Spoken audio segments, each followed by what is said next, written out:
تاریخ پہ جتنی بھی نظر دوڑائیں، اس کے صفات کے صفات الٹ دیے جائیں، تب بھی کوئی قائد، کوئی رہنما، کوئی ہادی، کوئی پیشوا، کوئی ایسا لیڈر نہیں ملے گا جس نے اتنی قلیل مدت میں اور ایسے نامساعد حالات میں مختلف الخیال، مختلف العمر اور مختلف قبائل لوگوں کی کوئی ایسی جماعت بنائی ہو جو اتنی ہم آہنگ، ہم رنگ، ہم خیال اور یک دل ہو، جتنی امام حسین علیہ السلام کے انصار کی وہ مختصر سی جماعت تھی جس کو لے کر آپ علیہ السلام میدان کربلا میں داخل ہوئے۔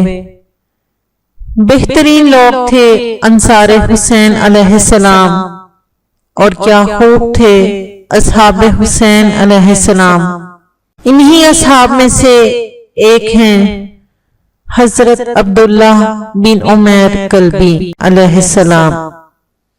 آپ علیہ السلام کا نام عبداللہ تھا، پورا نسب نامہ عبداللہ بن عمیر بن عبد بن علیم بن حباب الکلبی تھا۔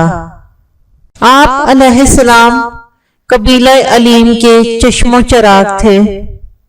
آپ نہایت بہادر اور شریف النفس مشہور تھے، اور اہل بیت علیہ السلام کے محبان میں سے ایک تھے۔ آپ علیہ السلام کوفہ کے محلہ ہمدان میں رہتے تھے۔ ایک دن گھر سے باہر نکلنے پر آپ علیہ السلام نے دیکھا کہ مقام نخیلہ میں لشکر جمع ہو رہا ہے۔ لوگوں سے دریافت کیا، یہ لشکر کہاں جا رہا ہے؟ جواب ملا، یہ لشکر حضرت امام حسین علیہ السلام سے جنگ کے لیے تیار ہو رہا ہے۔ جناب عبداللہ نے دل میں سوچا، میری ہمیشہ سے آرزو تھی کہ میں ایسے جہاد میں شریک ہوں جس میں میرا مقابلہ مشرکین سے ہو، لیکن ایسی قوم جو فرزند پیغمبر صلی اللہ علیہ وآلہ وسلم کے خون کی پیاسی ہو، ان سے لڑنا مشرکین سے لڑنے سے زیادہ باعث اجر و ثواب ہے۔ گھر تشریف لائے اور تمام واقعہ اپنی زوجہ سے بیان کیا اور کہا، میں نصرت امام حسین علیہ السلام کے لیے جاؤں گا تاکہ اپنی جان اپنے آقا و مولا حسین علیہ السلام پر فدا کر سکوں۔ اس مومنہ نے جب امام حسین علیہ السلام کا نام سنا تو کہا، سبحان اللہ، کتنا نیک ارادہ ہے، مجھے بھی اپنے ہمراہ لے جائیے۔ عبداللہ نے منظور کر لیا۔ جب رات ہوئی تو جناب عبداللہ علیہ السلام اپنی زوجہ کے ساتھ کوفہ سے روانہ ہوئے اور 8 محرم کی شب خدمت امام حسین علیہ السلام میں پہنچ گئے۔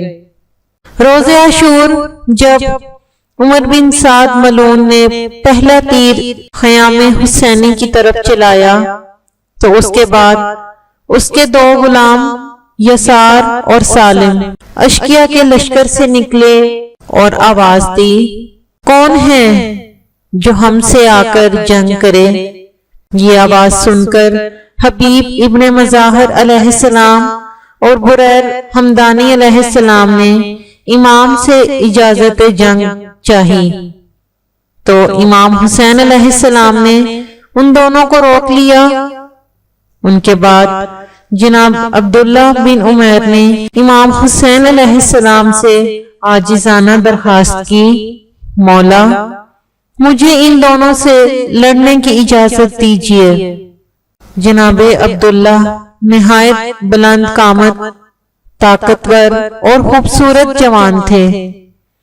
امام حسین علیہ السلام نے ایک نظر انہیں دیکھا اور فرمایا، میرے خیال میں تم بہترین مد مقابل ہو۔ عبداللہ میدان میں آئے آپ کو دیکھ کر عمر بن سعد کے غلاموں نے کہا تم کون ہو؟ عبداللہ نے ان کو اپنے نام و نسب سے آگاہ کیا۔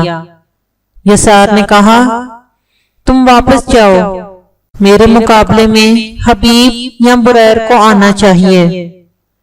عبداللہ نے جواب دیا جو بھی تم سے لڑنے آئے گا وہ ہر لحاظ سے تم سے بہتر ہوگا۔ اتنا کہہ کر شیر غضبناک کی طرح اس پر جھپٹے اور ایک ہی وار میں اسے واصل جہنم کر دیا۔ سالم جو پیچھے کھڑا تھا اس ملعون نے چھپ کر دھوکے سے وار کیا۔ اسی لمحہ اصحاب حسین علیہ السلام نے عبداللہ کو آواز دے کر آگاہ کیا، لیکن سالم کی تلوار چل چکی تھی۔ جناب عبداللہ علیہ السلام نے اس کا وار بائیں ہاتھ پر روکا، جس سے آپ علیہ السلام کے ہاتھ کی انگلیاں کٹ گئیں، مگر پرواہ نہ کرتے ہوئے سنبھل کر سالم پہ تلوار کا ایسا وار کیا کہ وہ بھی فنار ہو گیا۔ پھر شیر کی مانند عبداللہ میدان کی جانب بڑھے اور یہ رجس پڑھ رہے تھے، اگر تم لوگ مجھے نہیں پہچانتے تو جان لو میں کلبی کا بیٹا ہوں، میرا خاندان و قبیلہ علیم ہے، میں صاحب قوت اور شدت ہوں، میں لڑائی میں کمزور اور عاجز نہیں ہوں۔ ان کی زوجہ سب دیکھ رہی تھیں، وہ بولی میرے ماں باپ تم پر قربان، فرزند پیغمبر کی طرف سے خوب فداکاری کرو۔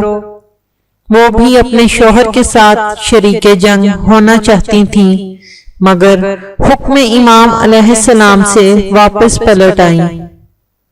جناب عبداللہ جنگ کرتے رہے۔ آپ علیہ السلام کے دائیں ہاتھ میں تلوار تھی اور بائیں ہاتھ کی انگلیاں کٹ چکی تھیں، مگر پھر بھی آپ علیہ السلام نے زبردست شمشیر زنی کی تو بہت سے اشقیاء کو فنار کیا۔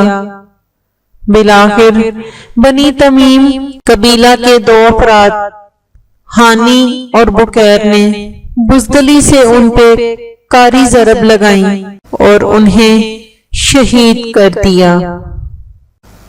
سلام ہو اصحاب حسین علیہ السلام پر، سلام ہو اصحاب باوفا پر، سلام ہو حضرت عبداللہ بن عمیر علیہ السلام پر، سلام ہو سید الشہداء امام حسین علیہ السلام پر۔